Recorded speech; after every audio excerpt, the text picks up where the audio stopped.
All set. Just 1 minute. All right, no problem. Yeah. Now this is, I think, better because this thing is keeps slipping. Okay. Yeah, this is better, I think. Okay. Now again, good evening, ma'am. My name is Jaishree Chouhan, and I am a junior research fellow at the Department of English, University of Rajasthan.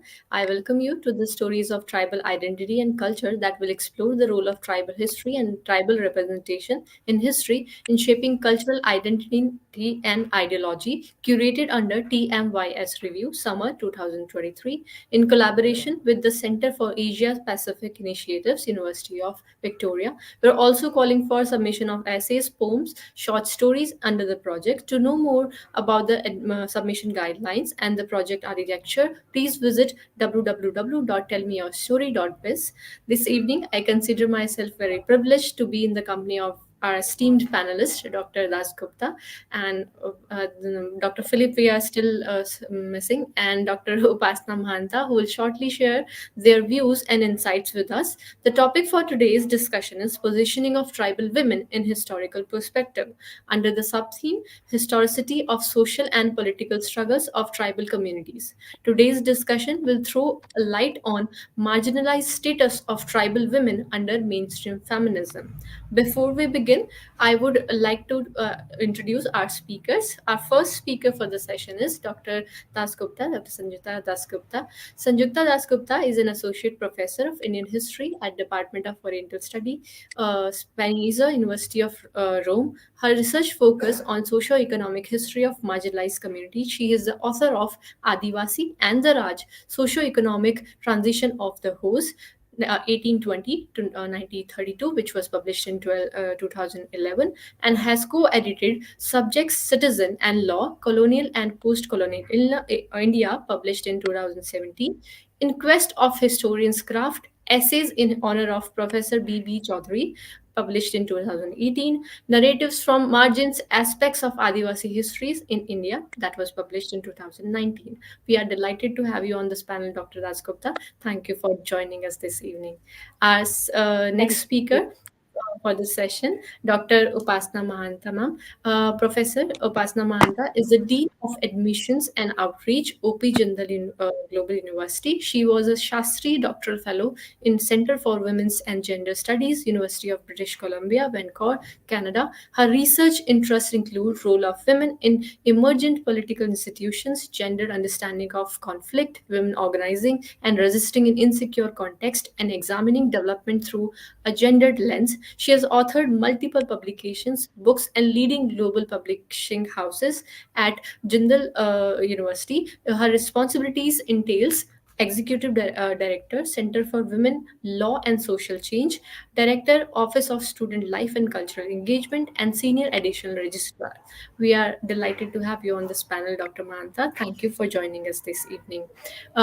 Since we can see that Dr. Philippe Zemisch has not joined yet, so we'll begin our session. We will now open the forum for discussion. I would request Dr. Das Gupta to share her insights. Ma'am, over to you now.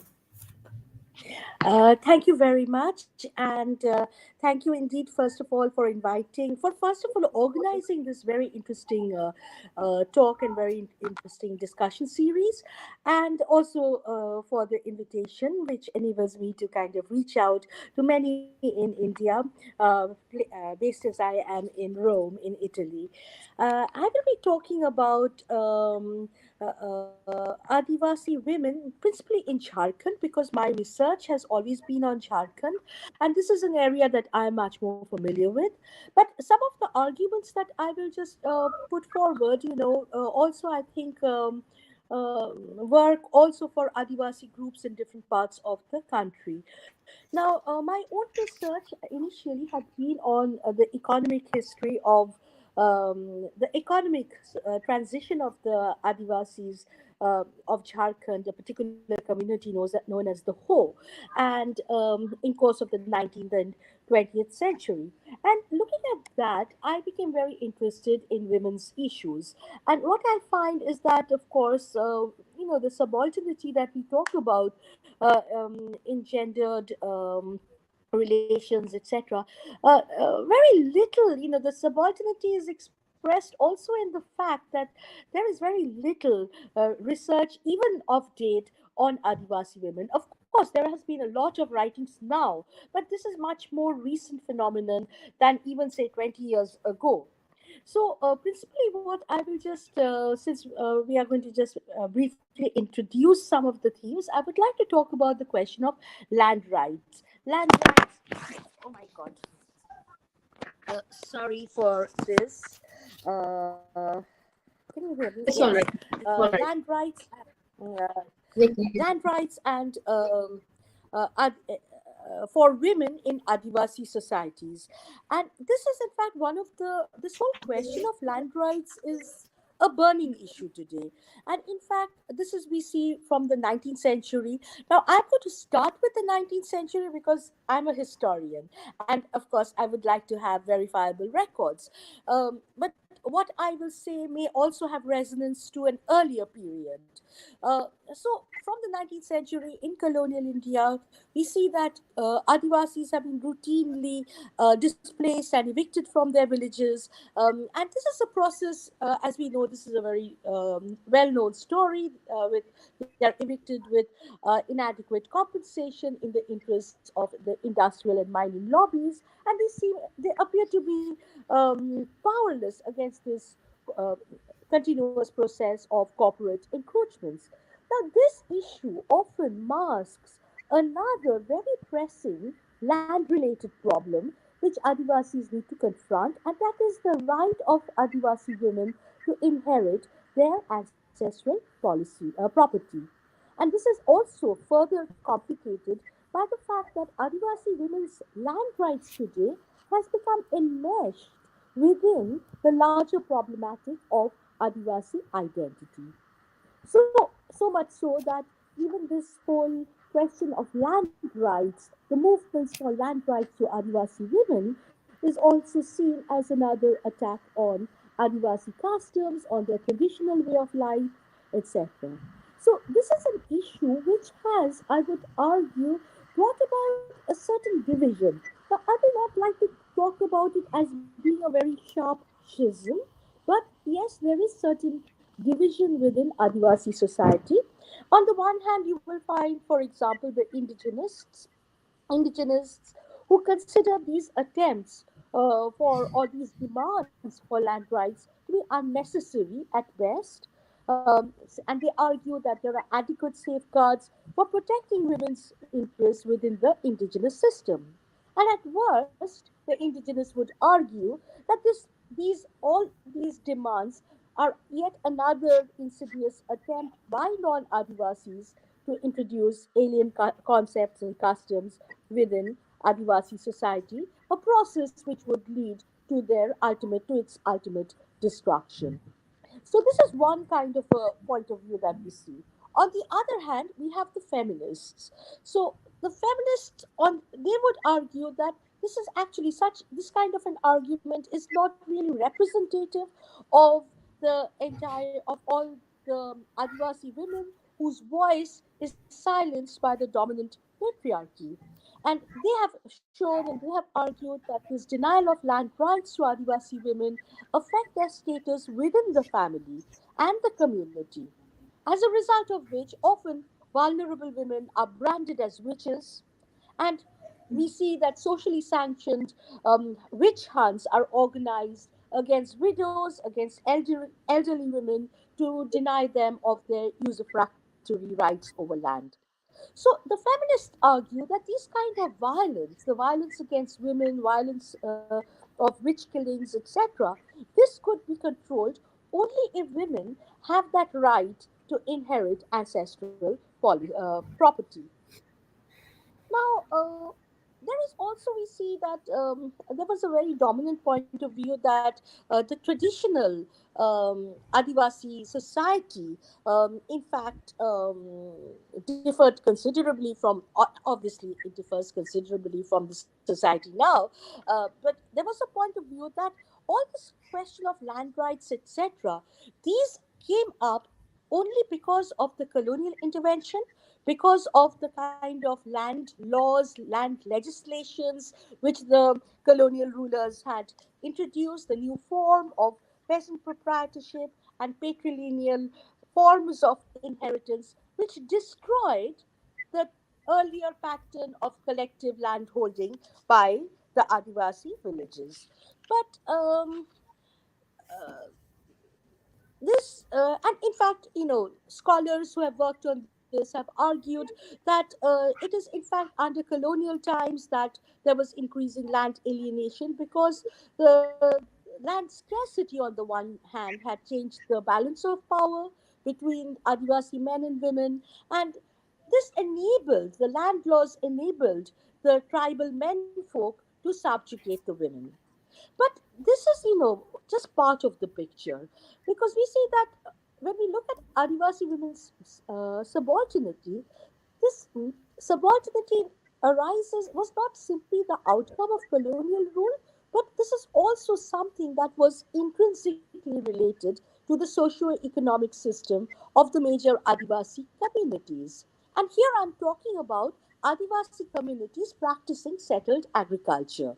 So, uh, this during colonial times, what happened was that new laws were framed, and these laws actually took the customs of the land holding, the agricultural tribes like the Santals, the Mundas, the Oraos, etc.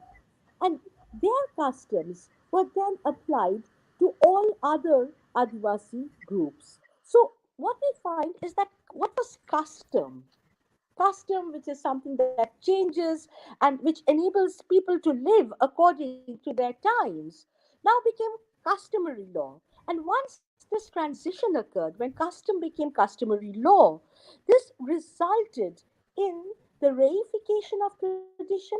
Tradition became something that was unchanging and fixed, and there was a continuing adherence to customs which which may not any longer meet the needs of Adivasi life. So this is the major transition that we see in colonial times. However, there is something else that we see in under colonial rule. That on the one hand, while there was greater encroachment on Adivasi lands, on the other, there was a questioning of the tradition, and often the demand and the restructure and the desire to restructure tradition, and the initiative was taken by Adivasi women. So from the second half of the 19th century, when we go to the archives, we see a number of these demands were placed, and these were all led by women who were demanding their rights. In many cases, they were supported by their menfolk, and many cases they were not. In many cases, we see that the menfolk were against any kind of granting of any concessions to the women. But on the whole, what we see is that women did make these throughout the 19th century, throughout the 20th century. Women did make this demand for land rights, but we see that on the other hand, that would support them at times or did not support them at other times. But generally speaking, the British were not eager to legislate in favor of the women. So they would always invoke tradition. So whenever these demands were made, even with the consent of the community, we see that the British government would not concede to these land rights, etc., because these went against what they called Adivasi tradition. Now, in the post independence period, if I just take a jump to the present day, we see that the situation has perhaps become a little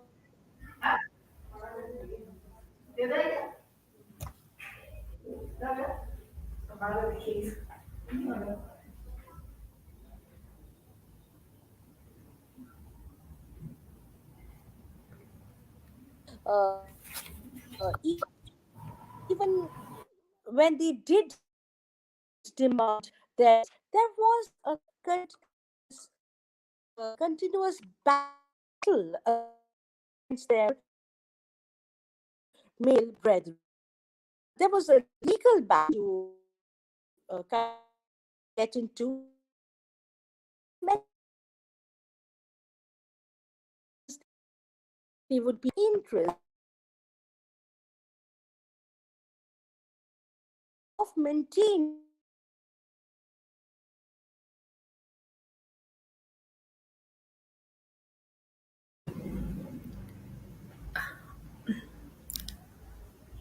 Dr. Dasgupta has just.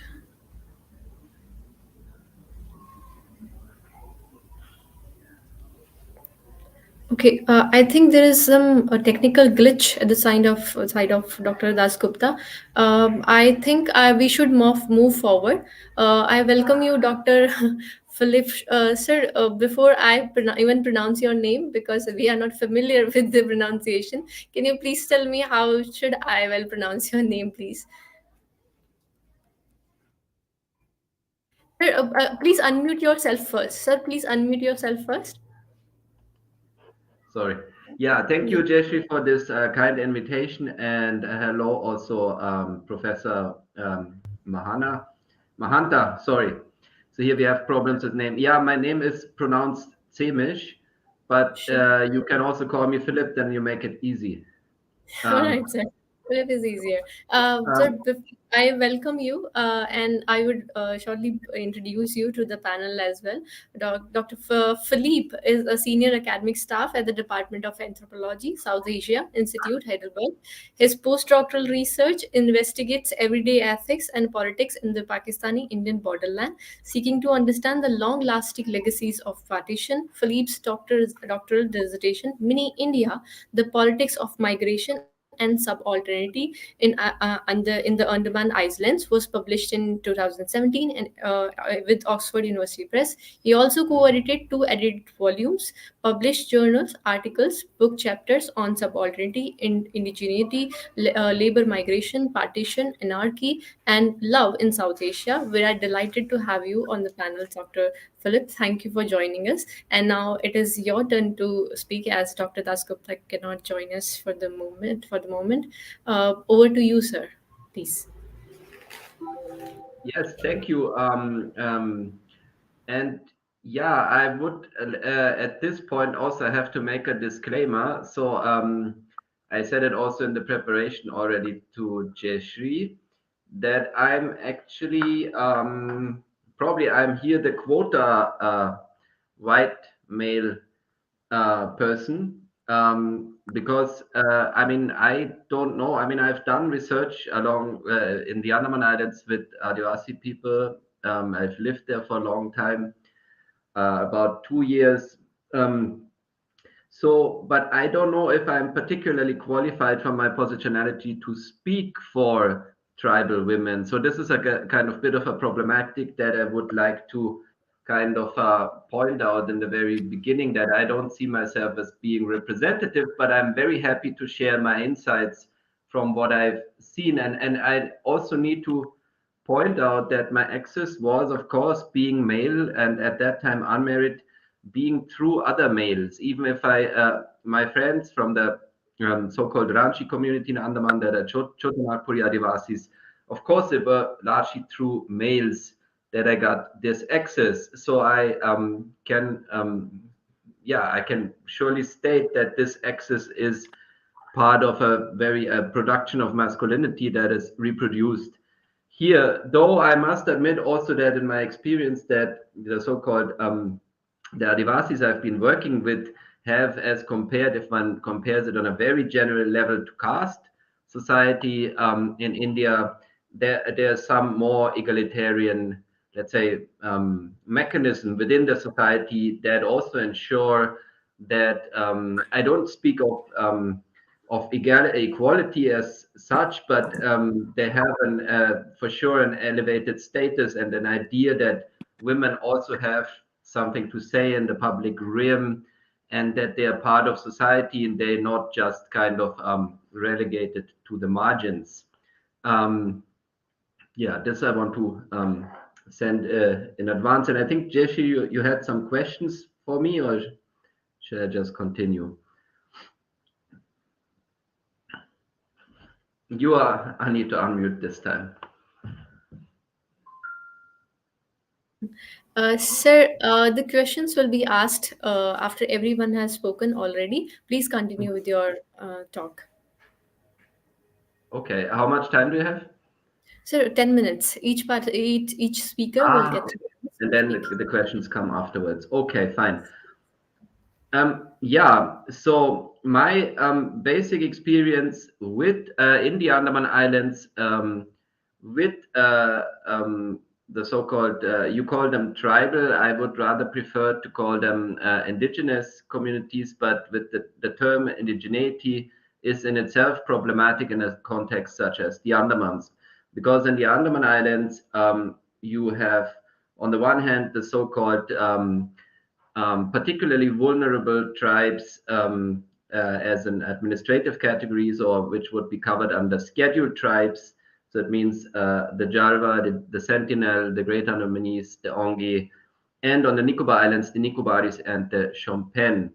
So, and in the Andaman Islands, on the other hand, you have in the guise of colonization and settlement, both in colonial and post-colonial times, you have this very interesting phenomenon of migration from tribal communities, and they are the so-called ranchis. Ranchis because they were contracted in Ranchi, in the city of Ranchis, but these are from a representative of tribal communities from Munda, like the major parts are Munda, Karya, and Orao. And then there's, of course, many other like smaller tribal groups being represented.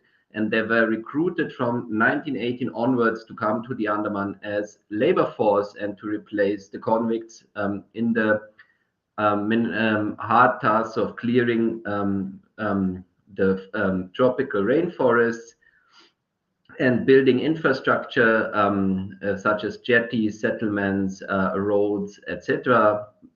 Building. So they were basically the building force, the so-called, as I called them in a text of mine, the architects of Andamans were these ranchis. And here the Catholic Labor Bureau took a specific role from 1918 onwards and took over the recruitment. So you have in the beginning only Catholic, already converted Ranchi men coming. I'm telling this because then if we talk about these Adivasi women, then they come into play largely after independence, when the British schemes were perceived as being useful by the post-colonial administration of the Andamans, and they continued with um, recruiting different Adivasi groups, again, the so-called ranchis. And these groups, again, this was in the beginning a purely male recruitment, and they came to work. But what happened is that these Adivasis kind of, some of them were made redundant, companies closed, so they stayed back. Contrary to the expectation of the Andaman administration, many of them stayed back in the Andamans, and they started building houses on so-called encroachments. Very often they just replicated a pattern they knew from their homelands in Chota Nagpur. That is, you do shifting cultivation, or you just clear a plot in the forest, you build a house, and you do cultivation. That's exactly what they did. They had cleared plots, in that case for the forest department or private timber companies, and built small plots, made small fields, so they naturally also stayed there. So the women came into play in this case when these men went back to their homelands and actually got married and brought then largely women with them. I have heard of very few, I can't remember if I heard of a case where women actually came alone in earlier times. But what happened is after these marriages, of course, family structures evolved over there, and a kind of let's say, a village society that kind of in certain ways replicated their Chotanagpuri homelands was um, um, reconstructed. And this also according to certain principles in terms of how kinship is taught, um, um, how, let's say, land relations are happen, how one thinks of also a functioning village community to be re-established. And here, of course, yeah, the women also played a major role. Then, if we come to the idea of mode of production, so what you can see is in these Chotanagpuri Adivasi communities, there is an idea based on values about that we can divide, first of all, production between males and females, so that there are certain, it's in a certain ways, there are ideas about gendered occupation. So even if they're hunting and gathering as a side activity apart from small scale horticultural activities, so hunting is largely done by the males, gathering is done by the females. Also, catching and trapping small animals was done by females. Women are rather working in the house, but it's not that men don't do housework, and women are rather doing cooking. But I've also seen men cooking, so it's just normative, let's say, Indian mainstream ideas that are projected here, but it's not that this division is very, very clear. But of course, yeah, people will also formulate such ideas about gender. And when what is interesting is the role of women in the public space, that and public space, I mean the village space, is here you have this um, let's say a space in which women and male like participate together, different age groups. I would say that unmarried younger women are often staying a bit apart, but they're not necessarily forbidden to participate. But it's often, let's say, when people sit around and are drinking, then often you will have women and males. And this is something which I didn't find in other parts of South Asia. Only among elites I would find males and females being drinking together. But this were rather exceptional settings, and here it's rather the rule than an exception that we have. And then when it comes to communal decisions, let's say basic democratic, also which are called anarchic decision making that takes place at the village level, of course, women are part of the community and also are, and have essentially a voice. So the point is here, they're not considered as being, you are female, you're not part of that sphere, but you're actually, they're integrated. And this comes also in terms of, let's say, that you find among all actually working classes in South Asia that women are actually working and doing wage labor. Very often they receive less salaries, but they are doing this.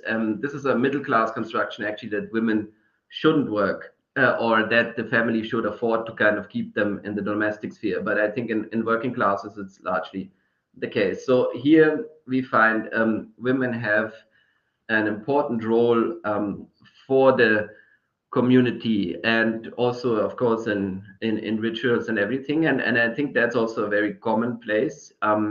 But yeah, my major observation was and is that in Adivasi communities there's a different like visibility of women in this public realm, and they're not so confined to the margins as they might be in other settings.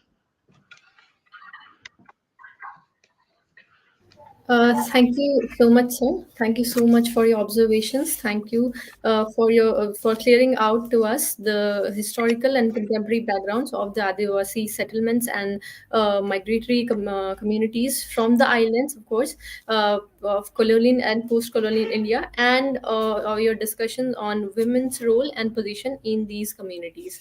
Now, I quickly move to Dr. Das Gupta. We were cut short because of the technical glitches from your end, ma'am.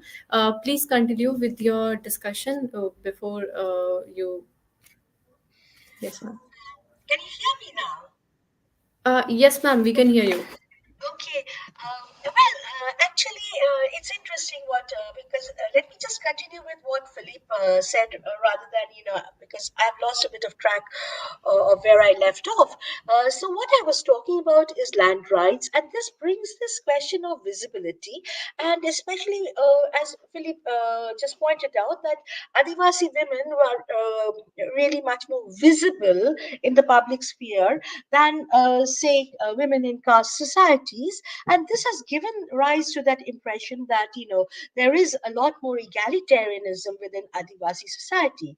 Now, I'm not discounting the question of egalitarianism, yet there are certain limits to egalitarianism, and this we see in the question of gender rights. And what I have been trying to argue and point out when I was discussing about the land rights, etc., is that land rights is at the basis of this deep egalitarianism within Adivasi society, because women cannot have the land rights. And I try to point out, how the situation changed in colonial India, and when the question of land rights became even much more. How would I say it? A much more intense topic, in fact, because that is when land itself became something very, very significant. So to have land, to have a demarcated space, to have rights very clearly um, uh, enunciated over that land, this is something which is there in Adivasi society, but this is the first time that we see that the governance is actually taking a very significant role in it. And so, as a result of this, the colonial government began to bring up a lot of customary laws, because they said that Adivasis should be governed by according to their own customs, which is fine. But when customs became customary laws, then customs became also reified, rigid, and fixed. So, custom couldn't keep track with the changes within Adivasi society. And we find the changes happening. We find the changes in the 19th century when women began to demand land rights. We find the changes happening even today when there is, despite that need to maintain that Adivasi unity, this in face of the kind of onslaughts, the constant onslaughts that Adivasis face against their customs, against their rights, etc.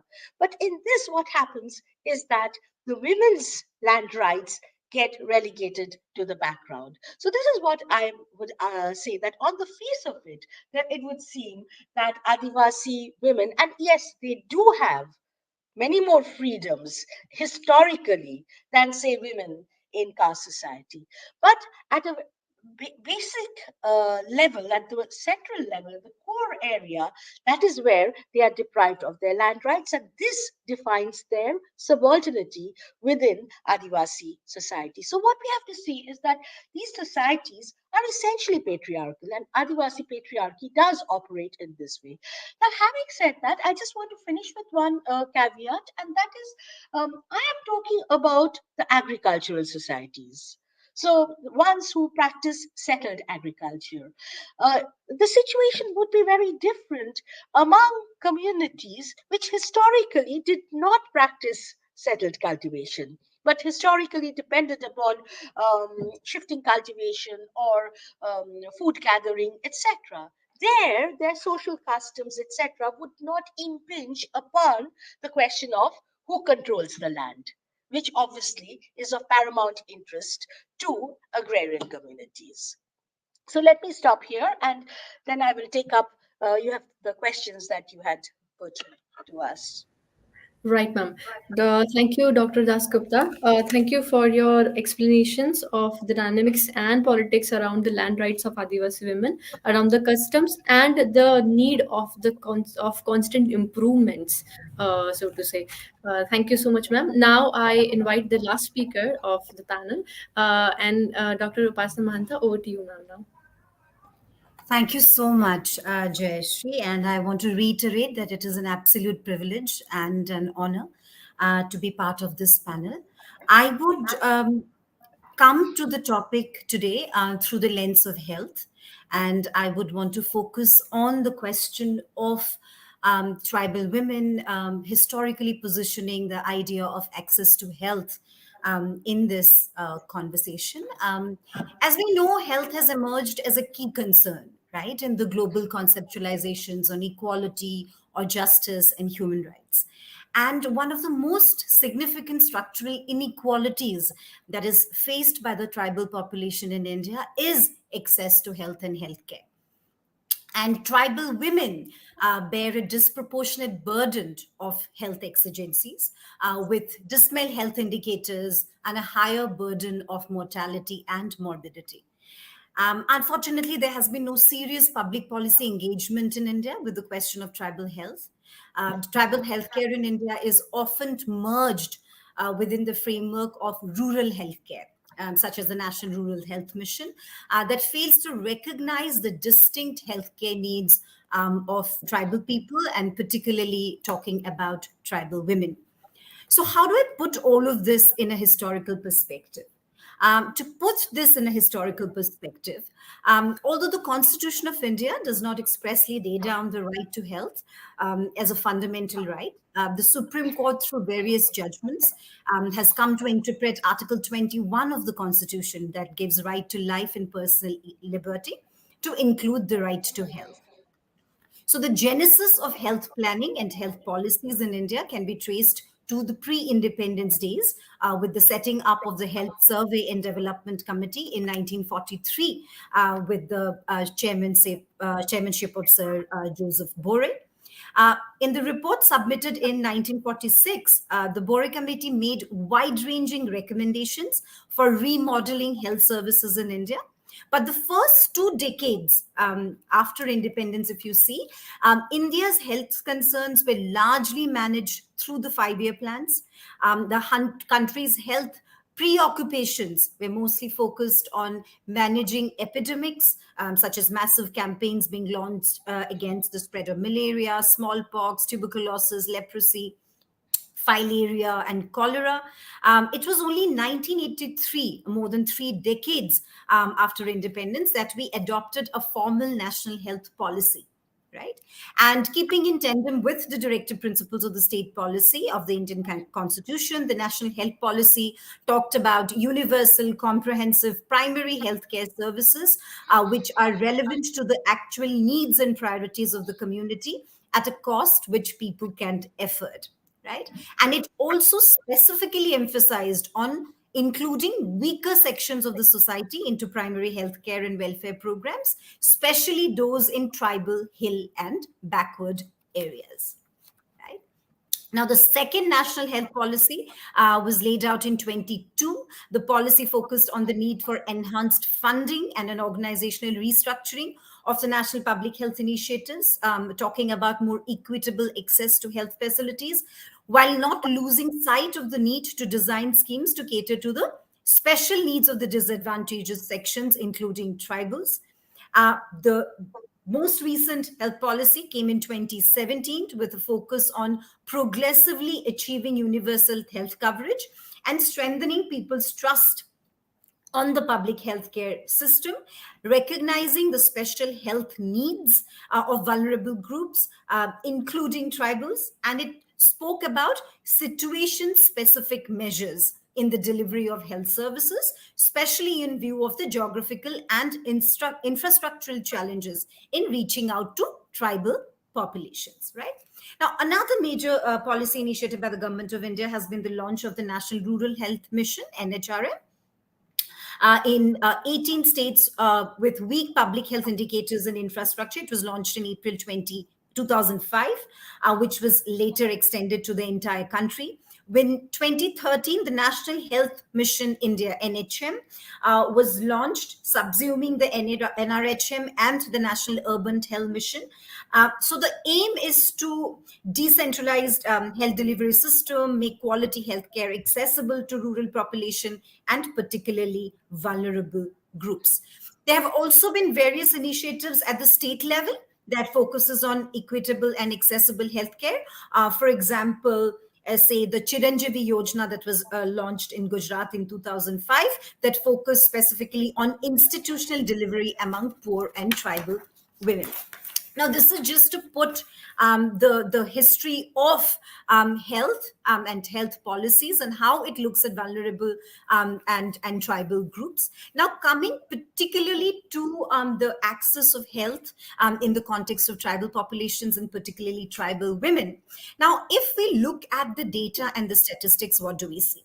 We see that at 104 million, tribal population makes up around 8.6% of the country's total population. This is 2013 data. The tribal populations are, again, not a homogeneous group. They're diverse in terms of their language and culture and practices. Presently, there are 705 officially recognized tribal groups in India, spread across various states and union territories. But given the fact that most tribal communities are pastoralist and nomadic herders, it is also estimated that many such groups may fall outside the purview of official recognition. However, more than 7 decades post-independence, tribal communities in India remained at the margins of socioeconomic development.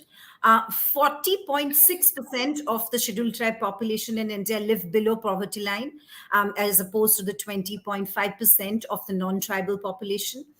Certain tribes have been identified as particularly vulnerable tribal groups, PVTGs, which include around 75 tribal groups, a majority of them living in the 6 states of Maharashtra, Madhya Pradesh, Chhattisgarh, Jharkhand, Orissa, Andhra Pradesh, and Tamil Nadu.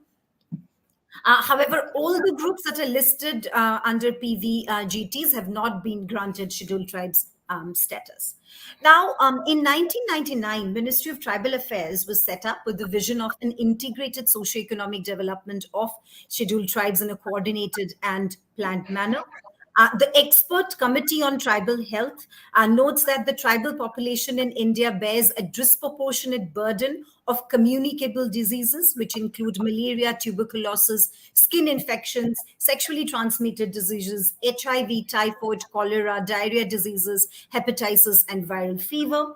The report further records an unexpected evidence of early epidemiologic transition in tribal areas, with as associated rise in the rate of non-communicable diseases such as hypertension. The prevalence of genetic disorder, particularly sickle cell disease and G6PD deficiency, is also being recorded amongst many tribal groups. Now, if you look at, and I want to move away from the conversation about, about typhoid or cholera and other such diseases, I want to focus on 2 important aspects.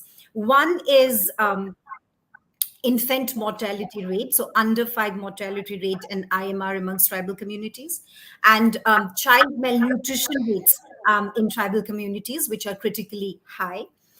There is a community-based cross-sectional study in central India that was done by V. Dani and others. And it records that 3/4 of the 2,926 under 5 children surveyed among the tribal districts of Melghat in Maharashtra, India, were severely and moderately undernourished children. National Family Health Survey data also reveals that 94.7% of children below 5 years of age and 83.2% of women between the age of 15 and 19 in tribal districts of Lahore and Spiti in Himachal Pradesh were suffering from anemia. So there are a number of such data and statistics that have come to light, although not enough has been done in order to develop a set of evidence in terms of tribal access to health and a disproportionate burden being borne by tribal communities and tribal women. Maternal mortality rate in tribal health is another key concern.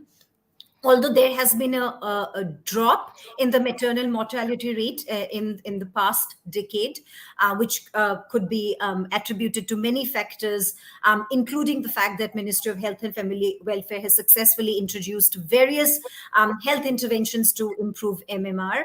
The Janani Suraksha Yojana was introduced in 2005, which is a national conditional cash transfer scheme to incentivize institutional deliveries. The NRHM also became a significant platform for dealing with maternal and childcare concerns through the creation of squad of community health volunteers called the accredited social health activist, the ASHA workers. And one of the crucial tasks of ASHAs has been to facilitate, institutional delivery in rural areas. And these efforts were further strengthened through the launch of the Janani Shishu Suraksha Karikram, which is JSSK, and Mother and Child Safety Program in 2011, which supplements cash assistance given to pregnant women through the Janani Suraksha Yojana. However, this reduction of MMR that we are talking about and the reasons that we are attributing it to it, we do not see it happening in an even manner across regions and communities. In case of tribal women, incidence of maternal mortality continues to be much higher. 27% of tribal women still deliver at home, which is the highest among all population groups. Well, there are no official data available that records MMR amongst tribal women.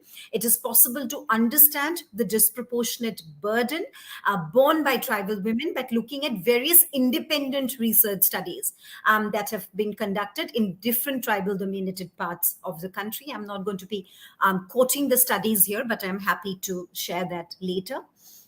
The expert committee on tribal health reports that early marriage, early childbirth, low BMI, and high incidence of anemia are known critical reasons for the high maternal mortality of tribal women. And it also notes that almost 50% adolescent ST girls between the ages of 15 and 19 years are underweight. Now, this is the scenario. So I spoke about the policies and how they have evolved, and I also have highlighted some of the key data and statistics to talk about the inequitable access to health, of tribal population and particularly tribal women. Now, existing evidence that emerges out of various studies point to a serious disjuncture that exist between the official response to tribal health concerns and realities of tribal lived experiences.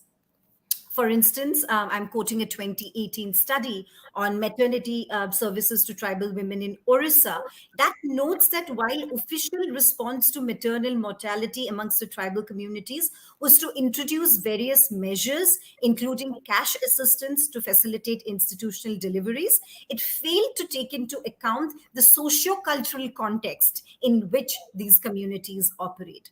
Tribal communities perceived childbirth as a natural process, not requiring much external intervention. There was a government insistence on institutional deliveries, and in order to meet the number of many home deliveries were later recorded as institutional deliveries by healthcare providers. So consequently, what happens that the informal and traditional service providers have been excluded from the process, and women who deliver at home are continued to be neglected.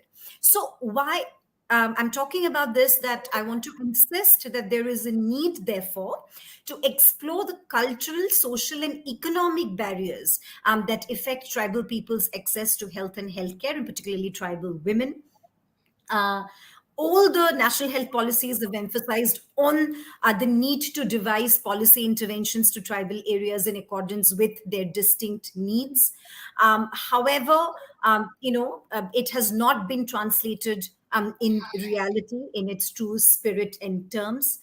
There are no official estimates available on tribal health, thereby providing a fragmented picture of tribal health and obscuring tremendous diversity among tribal groups that are scattered across countries.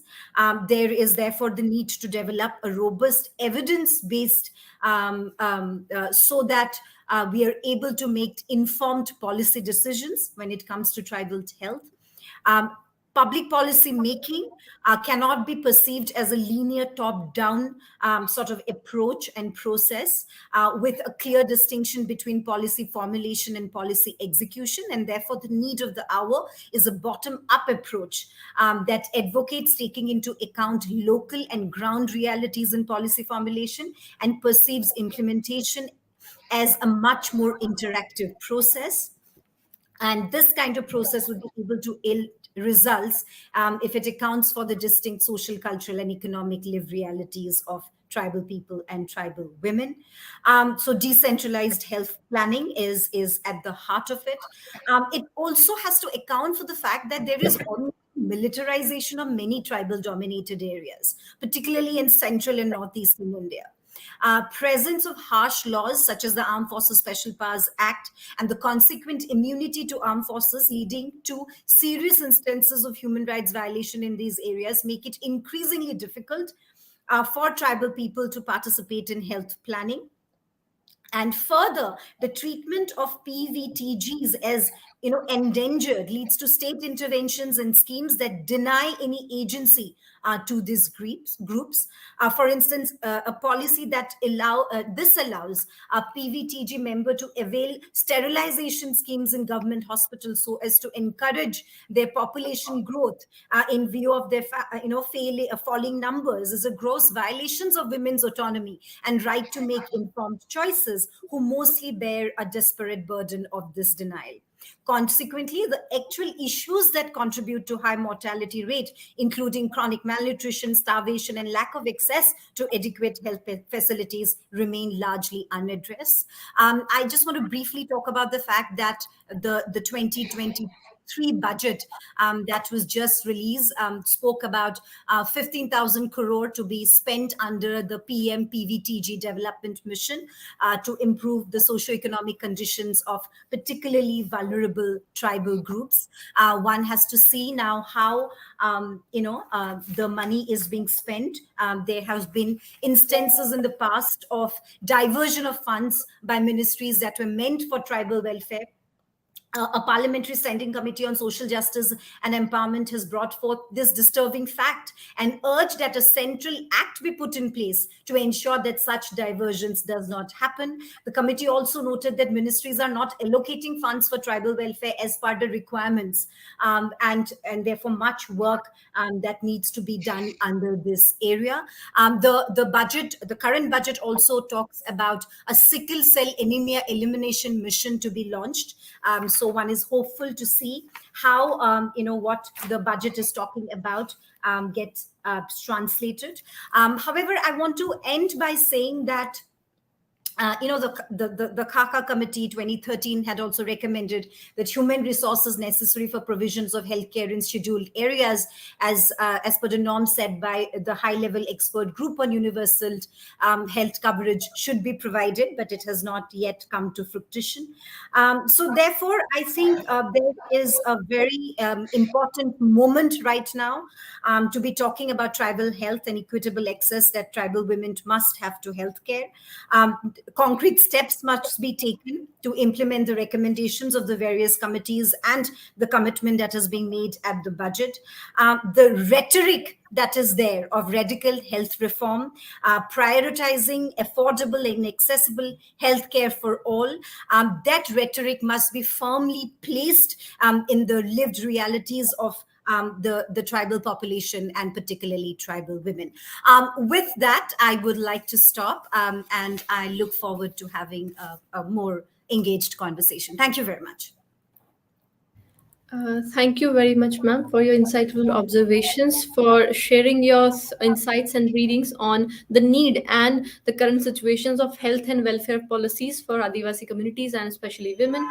Rightly put, the need to understand the social cultural variety and the backgrounds in order to make better policies, better health policies. Thank you so much, ma'am. Now I quickly move to the section where we ask the delegate speakers a few questions.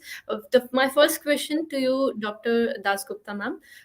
In the first question to you, ma'am, in narrativizing history of tribal communities and their struggle in colonial and post-colonial India, it seems feminist side of those conflicts and adversities are still missing. What are your comments on that, ma'am? Yes, thank you. Yes, I would largely agree that the participation of women or women gendered roles have not really been explored, and it is only in very recent times that we see um, some kind of new research into this. Now, but however, there are some problems. For example, when we look at the Adivasi women's movements, say in colonial India, for example, one of the chief problems which we encounter, of course, is that of sources. So obviously, much of the sources is archives based and has been archives based, and as a result, much of the histories which had been written on the Adivasi struggles have concentrated on the communities as such, and not in a way downplayed the role of women. And perhaps a lot more lot more research um, through attempting to retrieve oral histories, etc., might bring to light the participation of women and the women's leadership in some of these movements. There are also, Adivasi movements are often seen as these violent upsurges, but there have been different kinds of movements. There have been religious movements, for example, for which we have a lot of records. We have Christian missionary records, we have other kinds of records, which have pointed at the role of women leaders. For example, I can just talk about, offhand, suddenly I remembered the Hari Baba movement among the Ho in Singhbum in 1929-30 this time, and where Hari Baba's wife, who called her kind of named herself as Hari Ma, played a very, very significant role. And these are roles which are being recognized and being written about. There is also a new, I think, a new kind of an initiative which have been undertaken to actually to reconstruct the role of women in Adivasi movement. Sometimes these also kind of stray into an imaginative sphere as well. So, there are a lot of these stories which are reconstructed, which are very difficult sometimes to kind of bolster up with factual evidence. But we also see this, this marginalization of the women is seen in this, the entire way the whole question of women's movements itself is marginalized. So there has been so many movements in the post-independence period. So it is only again in the last 20 years that we find a focus on these kind of movements. And I have been talking about, when I was talking about the land rights and the claims that the Adivasi women were making to demand land rights, these were legal claims that they were making. They were actually filing their claims in the settlement courts, in the collectorate offices, and we should not see these as only individual claims which were made by individual women. These were, in fact, movements. These were women's movements where women were demanding a right using the legal machinery that the colonial state had provided. It is today, for example, we also find, coming to the contemporary situation, we find some of these movements are highlighted. For example, environmental movements like Jamuna Tutu's role often is kind of written about. But I think there is a lot more happening, especially when I just look at Jharkhand. Again, this is a state that Jharkhand and also say West Bengal, these are the two states where I've done my research. And I say there is a lot of things which have happened, but where often the reporting is really on the male participation rather than the female participation, all of which, come out of certain stereotypical ideas that we have already about Adivasi women, about their role in society, etc. Right. Thank you, ma'am, for your answer. My next question to Dr. Philippe now. Sir, you know the question already. As you were speaking, again, we know the phrase, "Can the subaltern speak?" by Gayatri Chakravarti Spivak. And following that thought, my question was to you that what is the position of indigenous women when we discuss the subaltern and marginal voices, and especially from women from these communities from the Andaman and Nicobar Islands? Your comments, sir. Yes, thank you. So, yeah. So, Gayatri Spivak also said, or wrote actually, that there's a kind of double subalternity when it comes to women. So they're not only subaltern as group, but the women are also subaltern again within their own communities. So that's her basic, yeah, her general statement. If I look in my own experience on doing field work in the Andamans, I would say like these Adivasi women I've been working with, are also in some, I wouldn't call them maybe doubly subaltern. They're not so much subaltern to the man, though there's patriarchal logics, but they were actually quite vocal, and they were also being, how can I say, they were had played important roles in their communities, I would say, even sometimes up to the level of being representatives. So it was not like that they were subaltern to the man in terms of speech or in terms of hierarchy. Of course, there's a general patriarchy which kind of puts the women position below the man. This was also will be replicated by Adivasi over there. But it's like in social practice, I wouldn't say. Like what Sanjukta Das Gupta said before about land rights. This is a question that in most people I worked with, they anyways didn't have land rights. So the male and the female together didn't have land rights. So it didn't come to the question of largely of inheriting land. So I think this is something that was out of place, and it was also you highlighted it before, Sanjukta, about even how these different modes of production would also kind of affect the different kind of land distributions, like among settled agricultural communities, and let's say horticultural communities and hunting, gathering, doing shifting cultivation as these people I worked with. Um, what was interesting is that the NGOs in the Andamans had kind of targeted Adivasi women as kind of their clients. So in order to like they were trying to kind of bring in on the one hand social reform through women. So like in terms of like especially tackling alcoholism, because they thought that the women, if the women would be working and if they would do the wage labor, they women, and it's also a stereotype, would invest more into family matters. So it would be more kind of benefiting the families. And then when the male would earn it, because they would just go and drink, spend the money. And this is a very stereotypical depiction of tribal society, which might to some extent correspond with realities, at some others points not.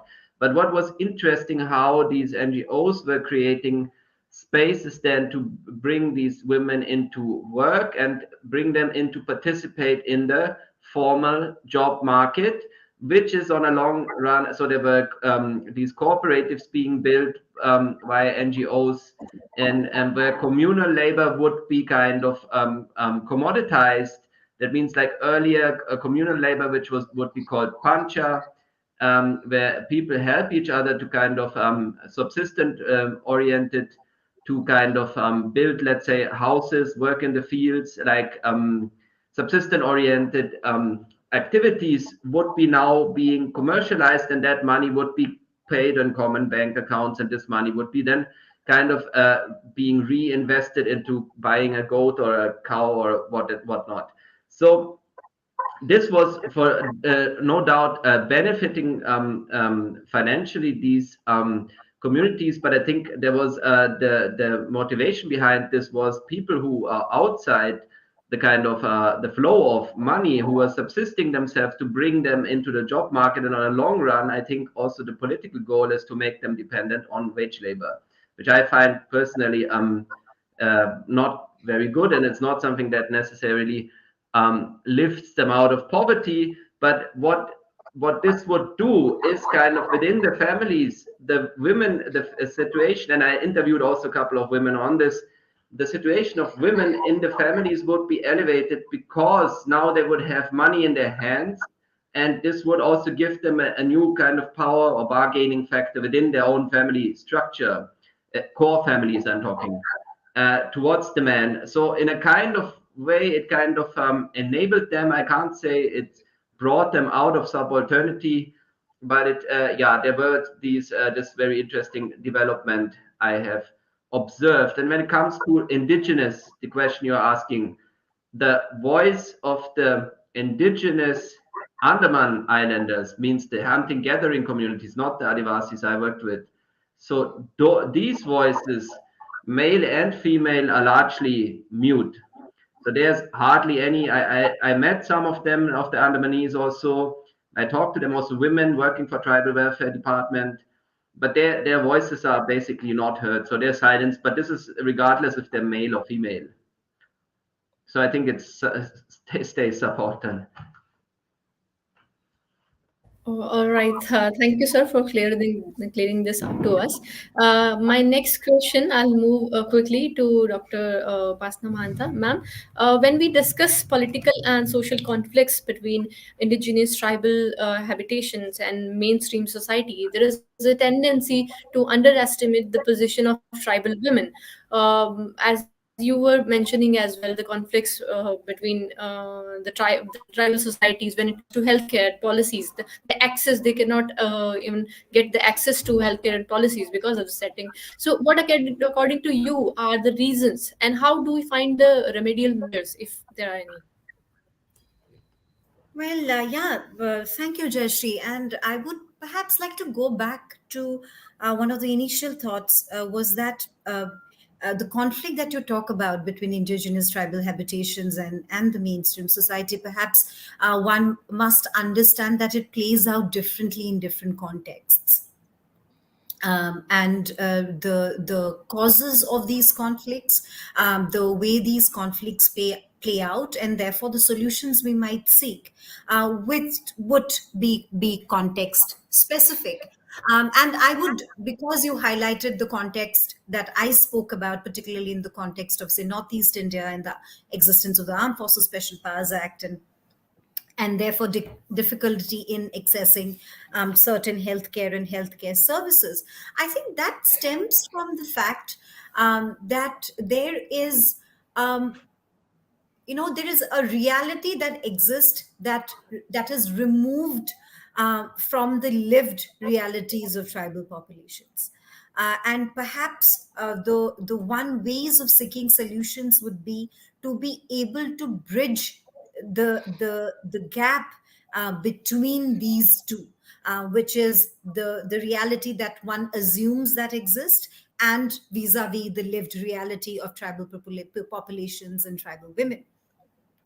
uh, we are very quick to either sort of talk about somehow higher or elevated status of tribal women, or we are very quick to talk of tribal women as victims.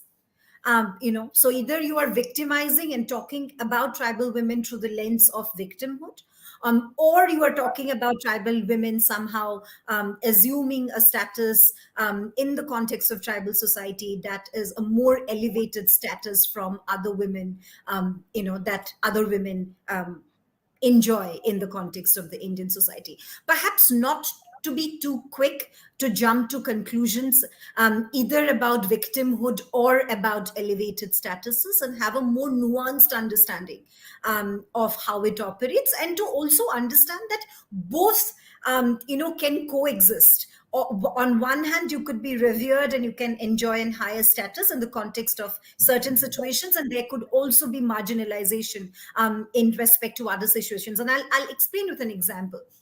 For example, take the Naga Mothers movement in Northeast India, right? Now, the Naga Mothers have been playing a significant role in the context of the armed conflict and violence that has existed in the Northeast, and particularly in Nagaland. It has played a significant role in paving a way for peace and peace talks. Okay, Naga Mothers and Naga Mothers Association is held in very high sort of reverence. They have claimed their motherhood as a way of claiming a certain political status in the context of the armed conflict that is happening in Nagaland.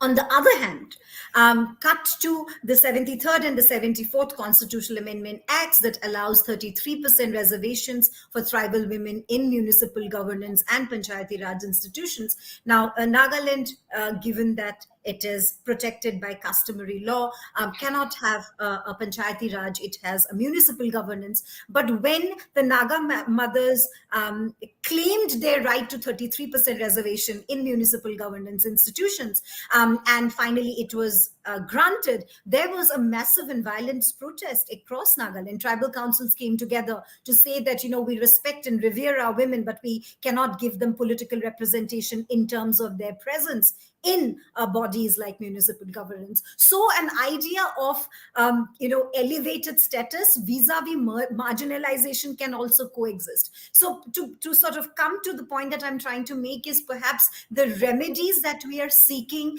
cannot be a one sort of size fits all kind of remedies. It has to have a much more nuanced understanding of tribal women, of their lived realities, of the challenges that may face, which could be very different in Jharkhand, very different in Andaman, and a very different set of realities that may exist in the context of Nagaland.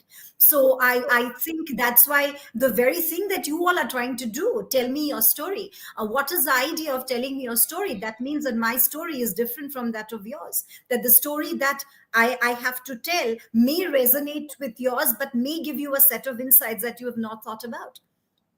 So perhaps the remedies would lie in that. I would stop there. Thank you, ma'am, and for beautifully connecting this to Tell Me Your Story reviews as well. Ma'am, as we are running over time already, may I go another round of questions as well, if you all allow, ma'am and sir? We are okay. If you can continue to be live, Yes. I'm sure we're going to be okay. Yes, ma'am. Then one more round of questions. I quickly, ma'am, Dr. Das Gupta, my next question to you is: are tribal traditional customs and laws more feminist in practice than the mainstream social and cultural feminism, feminist discourses we know? Your comment on that? I wouldn't, just to go to repeat what Dr. Mahanta has been saying, I would like to make this kind of a very clear cut division. Is tradition more feminist than, say, feminist demands, etc.? Now, the tradition, again, tradition within quotes, because, tradition is always being reinvented. And when we see, yes, there was a certain, and this we, I think all of us made this point, that there is a certain space for women within Adivasi societies, which gave them a certain visibility, which gives them a certain dignity, which gives them a certain leverage within the societies. So there are no economic taboos, as despite these land questions. If I just even come back to the question of Jharkhand, um, despite having these kind of restrictions on land rights, etc., Adivasi women are free to pursue their material interests. They could pursue any kind of economic interest. They can go out in public. These are things which are very much in contrast with, say, caste society, which would restrict the mobility of their women, especially when the women are seeking higher social status, etc. But having said that, there are also, so on one face of it, the society is much more open, much more liberal. Even within the family, for example, Adivasi women play a major role. So they are often the decision makers, and they are often looked up to within the family. Uh, but at the same time, there are certain taboos, certain inviolable taboos, which restrict their engagement in society as such. So, for instance, right now, if we look at Jharkhand, we look at large parts of central India, where there is increased labor mobility, so much so that the men folk from the villages, they would be away from the village for the larger part of the year, and the agricultural activities are actually looked after by the women. So a certain feminization of agriculture. Yet even in this situation, women cannot touch the plow. So this is one of the very basic economic taboos which exist in these kind of land owning societies, where the main implements, for example, the plow and also the bow and arrow, these are the main productive implements. Women cannot touch them, and in fact, a lot of, and we still have this taboo in existence, even though we see that the scenario has changed. Uh, Yet, because land is that burning question, women are restricted from touching the bow and arrow, and there is a huge community backlash when they do. Uh, uh, but on the on the plow. But when we come to the question of the bow and arrow, the for hunting is now no longer a major economic activity. Forest rights, etc., has limited hunting access to hunting, and so hunting does not have that same economic significance. So, as a result, we see that women often, especially in the movements, in tribal, in these kind of Adivasi movements, women are shown as armed with the bow, as a kind of a representation of the Adivasi identity. So one example I can give is in around 2007 in the Lalgarh movement in West Bengal, when there was a movement of the Adivasis, not just the Adivasis, but also of the non-Adivasis, but there was a very large Adivasi component against the acquisition of the land for the special economic zone. And there, the women played a very central role because obviously the police were rounding up the men, and all the women were shown armed with the bows.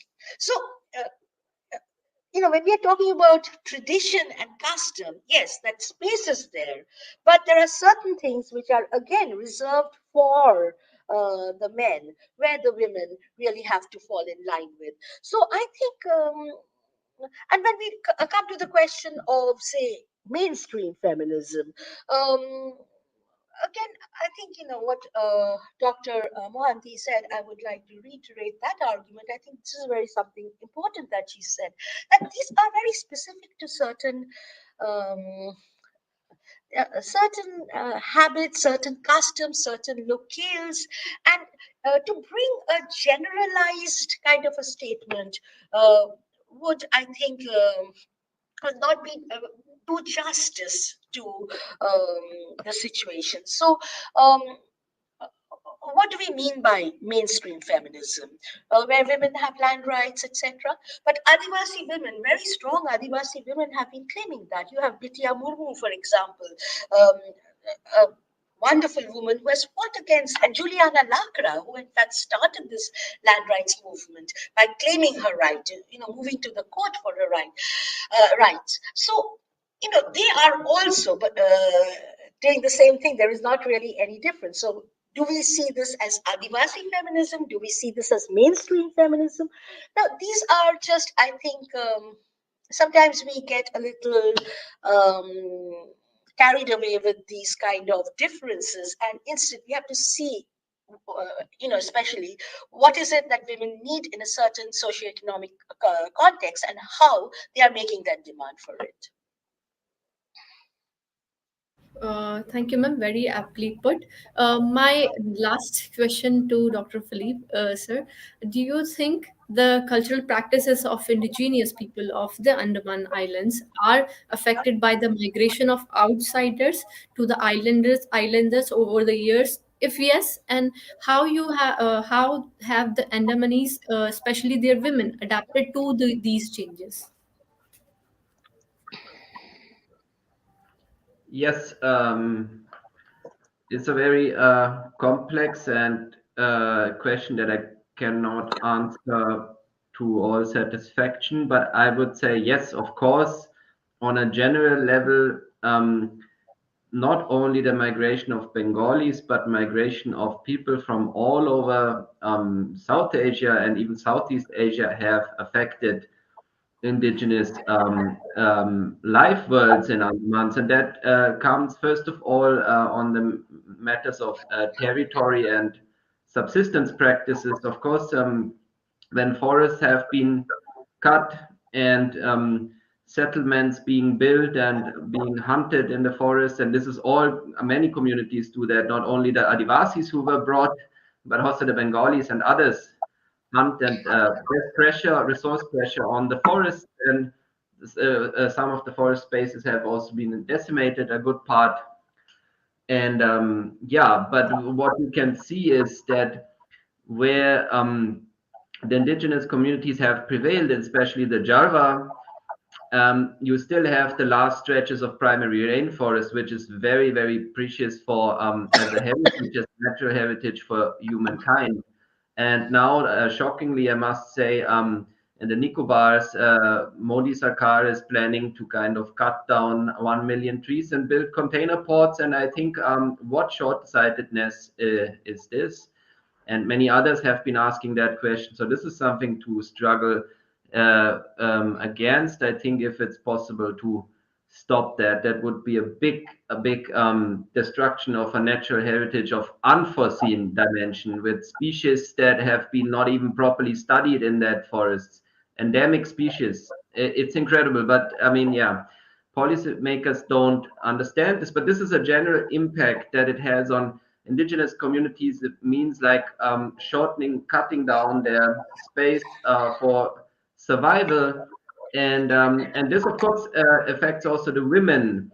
When we talk about then the indigenous women, the Great Andamanese, or in that case the Jarva, um, they have been in part of the Java community, there has been an extensive tribal tourism that is eroticized and sexualized by being promoted largely to domestic tourists on LTC and others, who are coming in big masses, or have been coming on this Andaman Trunk Road, marketed to see naked tribal. So here's kind of an like a staging of the primitive eroticized other, and this is of course very often a patriarchal heterosexual sexuality, in which the males come to watch the bare-breasted females on the road.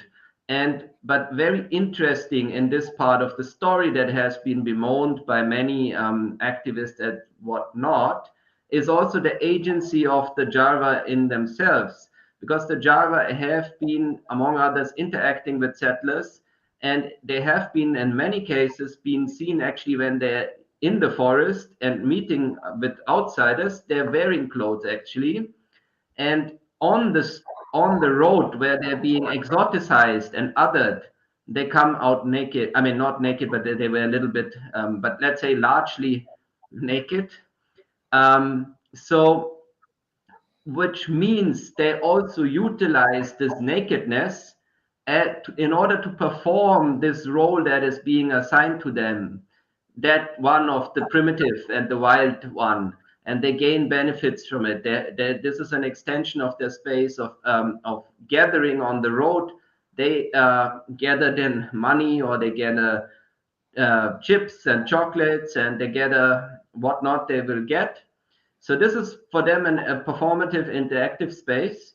And here I can again not speak only on the indigenous women, but I think they have here, they're also part of this performance. And here we can see that they have much more repertoires to them than what is assigned to them by the outside world. Um, yeah, I think that's probably enough on that question. How do have they adapted to changes? Yes, by being Right. agents. Thank you for bringing clarity on this issue, sir. Thank you so much. But briefly, I'll ask the next question to Dr. Mahanta. Ma'am, in the Indian constitutional system, several policies and laws are drawn and implemented, of course. Do you believe that women from indigenous communities are still unprotected in that sense? Of course, in the line of what you have discussed as well when it comes to health and welfare policies as well. Yeah, I mean, it is. See, India doesn't have dearth of laws and policies. It is at the implementation stage that one faces the majority of the challenges that one does. face. And I believe that perhaps there is more effort that needs to be undertaken in terms of implementation of these laws and policies, and not look at laws and policies in a one dimensional manner, and sort of look at the structural support that is required in order for a law or a policy to succeed. I will give you an example, and I would be brief. For example, if you look at the Forest Rights Act, right? And the Forest Rights Act came in 2006, and it recognized the rights of tribal communities who have dependent on forest for generations. It talks about rights of tenure. It talks about access. It talks about conservation of forests, livelihood, food security, community management by tribal people, and so on and so forth. And it recognizes the rights of women to get legal title to land as equals of man, right? And so land transfer through family and kinship has traditionally not been an option, even for tribal women. Again, it may differ from context to context. So the act, in that sense, conferred land titles jointly in the names of both men and women. But merely sort of conferring the land title is not going to, sort of lead to tribal women's empowerment, whether it is economic or social, because it's not a question of control and ownership of land alone, but there are a lot of associated factors that matters, right? For example, do they have access to technology? Do they have access to non-material resources, access to information, opportunities, skill enhancement, right? So I want to talk about an experience there was a research project conducted by the Center for Women's Development Studies, which was implemented by the West Bengal's, I think, at the Bankura district. And here women were not only given access to land, but they were given access to productive technology. They were given access to information, training for income generation, right? And what they have seen, that as a result, the tribal women were able to take initiative. They were able to give voice to their concerns. They were able to use their knowledge and the technological know-how together in such a way that they were able to convert wastelands into productive resource for the community and for themselves. They were able to upgrade their skills and so on and so forth.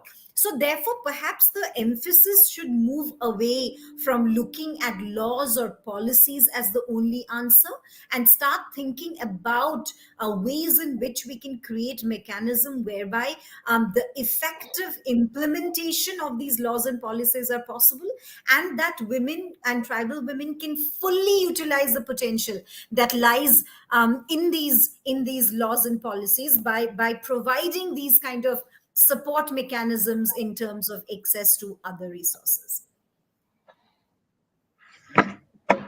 Thank you, ma'am. With this last question and answer, this brings us to the end of today's session.